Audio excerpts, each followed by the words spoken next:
Bonjour à vous, j'espère que vous allez bien. J'espère que tout se passe bien. Je m'appelle Laura, je suis ici à New York. Je suis cette semaine à New York, comme je l'ai déjà annoncé dans les précédentes vidéos. Donc, en attendant, je vais vous parler des différents sujets qui concernent aussi le développement personnel.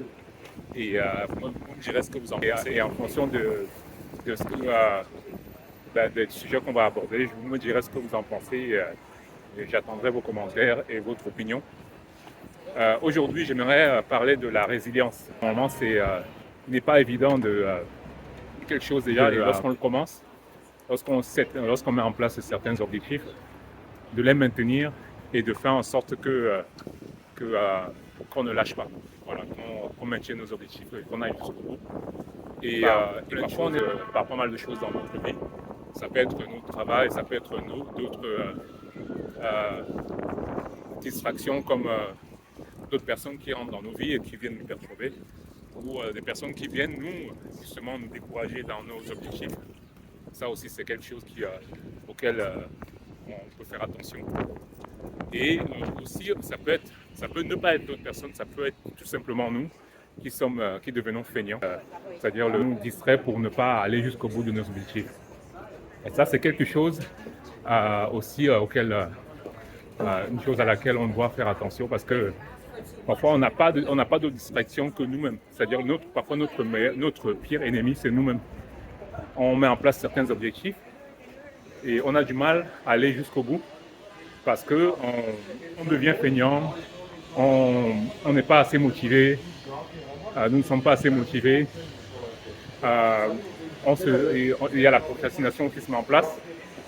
Et le mélange de tout ça fait qu'à la fin, au bout de 1 mois, 2 mois, 3 mois, 6 mois, on s'en veut. Voilà, on se commence à s'en vouloir parce qu'on n'a pas atteint certains objectifs et on s'énerve contre soi-même.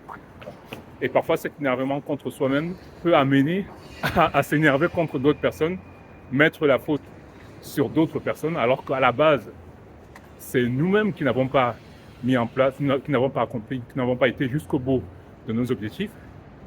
Et on commence à remettre la faute sur d'autres personnes, sur le système qui ne nous a pas laissé aller au bout de nos objectifs, parce qu'on travaille beaucoup, parce que vous avez des objectifs personnels que vous avez mis en place.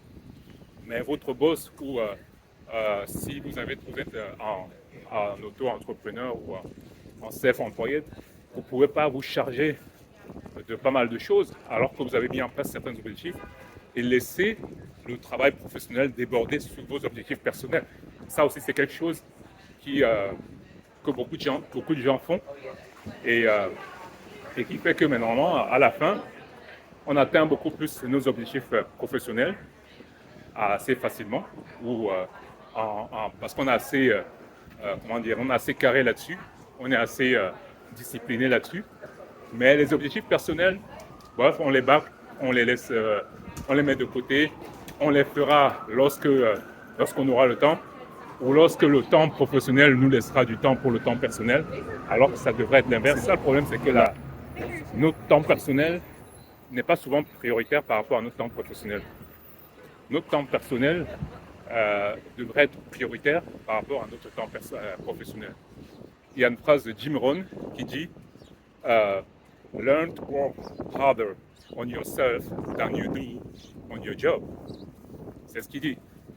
Learn to work harder on yourself than you do on your job. C'est-à-dire apprends à travailler dur, c'est-à-dire sois plus discipliné à travailler sur toi-même, sur ta vie personnelle, que tu le fais pour ton travail, que sur ta vie professionnelle.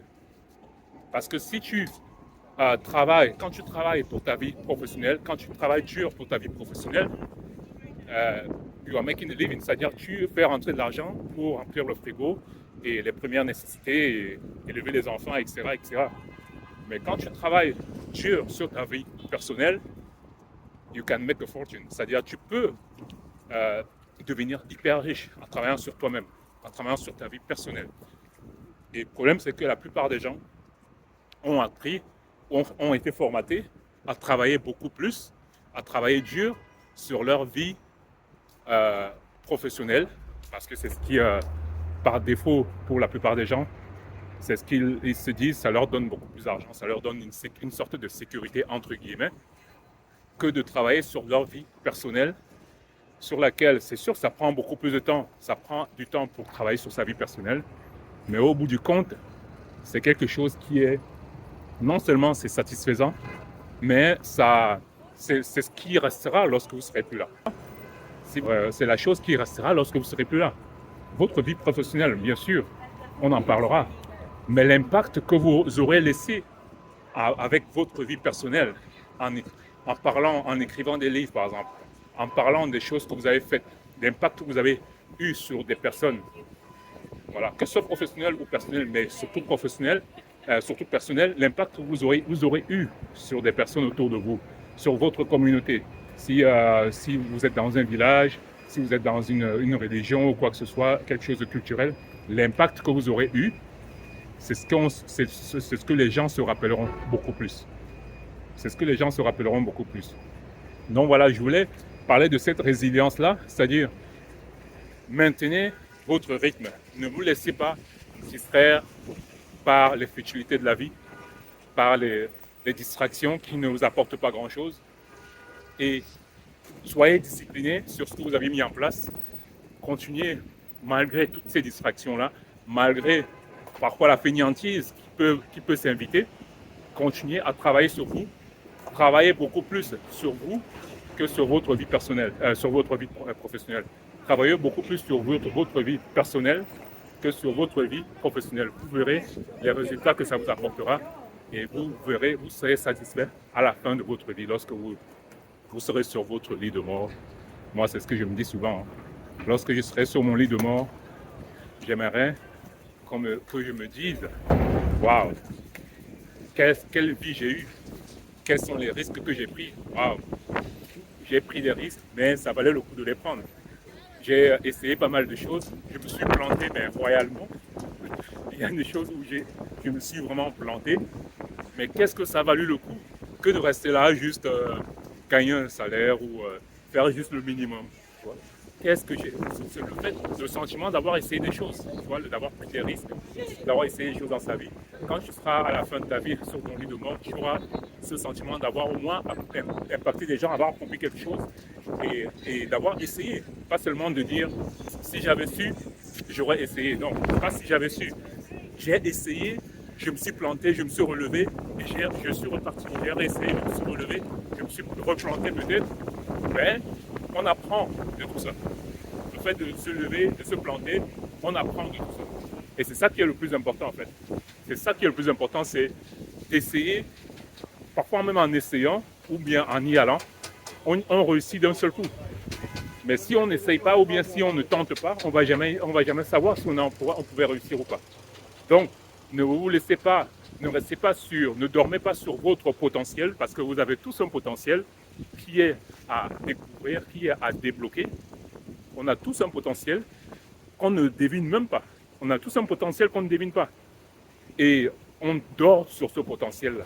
On a tous un potentiel, que ce soit un potentiel physique, que ce soit un potentiel mental, que ce soit un potentiel spirituel, culturel ou quoi que ce soit. On a tous, imaginez, on est quand même 8 milliards de personnes, 7 milliards, 8 milliards de personnes sur Terre. Imaginez le nombre de potentiels qui existent en chacun et qu'on ne dévoile ou bien qu'on ne débloque pas. Seulement parce qu'on laisse la fainéantise nous envahir, on laisse, plein d'autres choses nous envahir. Et ça, c'est dommage. Donc, la vidéo commence à être longue. Je vais reprendre une autre vidéo tout à l'heure où je continuerai dans ce sujet-là sur la résilience et le fait de ne pas se laisser envahir par les distractions, par la fainéantise, etc., etc. Je vous dis à tout à l'heure. À bientôt. Ciao.